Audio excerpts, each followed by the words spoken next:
সহজ রান্নার প্রতিটি ভিডিওতে আপনাদের জন্য নিয়ে আসছি নতুন নতুন সহজ রান্না। আমার সহজ রান্নার আপডেট পেতে চ্যানেলটিকে অবশ্যই লাইক, শেয়ার এবং সাবস্ক্রাইব করবেন।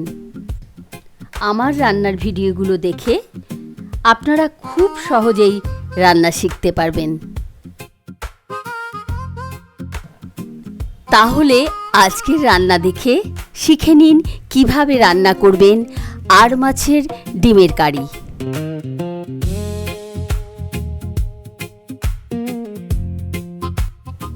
নদীর টাটকা আর মাছের 250 গ্রাম ডিম নিয়েছি। কড়াইয়ে অনেকটা জলে নুন দিয়ে তাতে ডিমগুলো আধ ঘন্টা ধরে সেদ্ধ করে তারপর তুলে নিয়েছি। ঠান্ডা হলে ডিমগুলোকে হাতে অল্প চটকে নিলে এরকম দেখতে লাগবে। ডিম ছাড়াও লাগছে 4টে সেদ্ধ আলু ডুমো ডুমো করে কাটা, আর লাগবে একটি বড় পেঁয়াজ কুচি করে কাটা, স্বাদ মতো নুন, চিনি, কাঁচা লঙ্কা কুচি, 2 চামচ কর্নফ্লাওয়ার, 2 চামচ চালের গুঁড়ো। মশলা লাগছে লঙ্কা গুঁড়ো, ধনে গুঁড়ো, জিরা গুঁড়ো 1/2 চামচ করে, আর ফোড়নের জন্য লাগছে 4টে শুকনো লঙ্কা আর 2টো এলাচ। চালের গুঁড়ো, কর্নফ্লাওয়ার, সামান্য নুন 1/2 চামচ, 1 চামচ চিনি, কাঁচা লঙ্কা কুচি আর পেঁয়াজ দিয়ে এবার আমি ডিমটাকে ভালো করে মিশিয়ে নেব। এবার ডিম মাখাটা কড়াইতে অনেকটা তেল দিয়ে হাই হিটে তেলটাকে গরম করে বড়ার আকারে ছোট ছোট করে ভেজে নেব।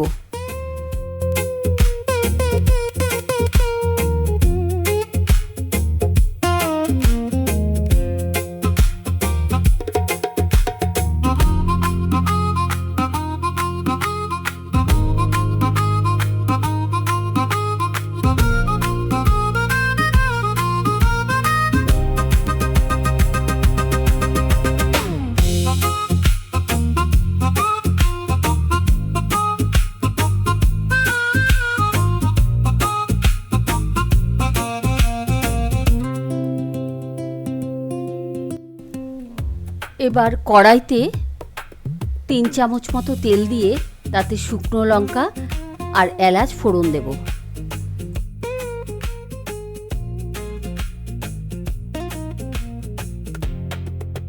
এবার সামান্য নুন আর অল্প পেঁয়াজ দিয়ে ভালো করে নেড়ে চেড়ে নেব।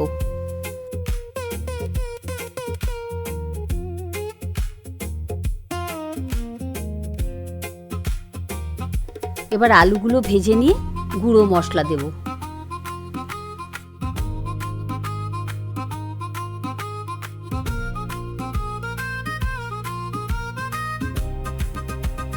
এবার ভালো করে কষে নিয়ে সামান্য জল দিয়ে আবার ভালো করে কষিয়ে নেব। মশলাটা কষানো হলে এবার 1 বাটি জল দেব। জল দিয়ে ভালো করে ফোটাবো আধ ঘন্টা ধরে।